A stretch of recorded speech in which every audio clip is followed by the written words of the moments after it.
برعکس چند چرابینی اخیر این بار تالار سفارت افغانستان در دوشنبه پر از آدم بود.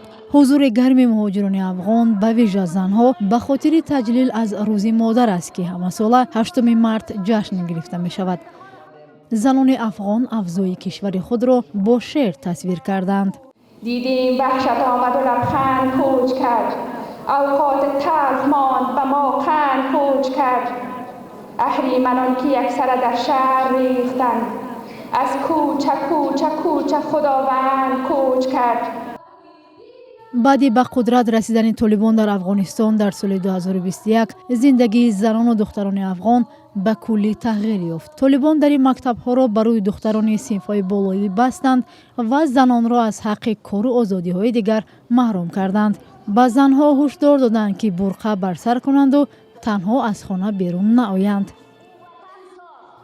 زنهای افغان چنین برخوردی طالبان را به طور گوناگون شرح دادند. چونکه میترسند، چونکه زنان افغانستان سوادشان بالاتر از طالبان هسته، از این خاطر نمیخواین و اونا فکر میکنن که در اسلام، البته اسلامی که طالب فالو میکنه، به زن حقی درس و حقی کار داده نشده، در حالی که در اسلام گفتن که درس به زن و مرد فرض است.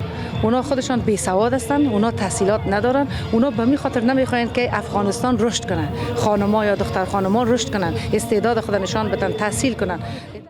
طالبان بارها وعده دادند که به حقوق زنان در افغانستان احترام می‌گذارند و در این مکتب‌ها را برای دختران باز خواهند کرد، ولی وعده‌هایشان اجرا نشده است.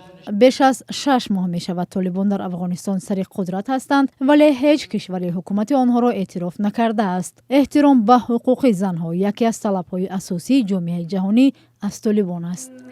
شناخت راوی امیرور پسر آمیر از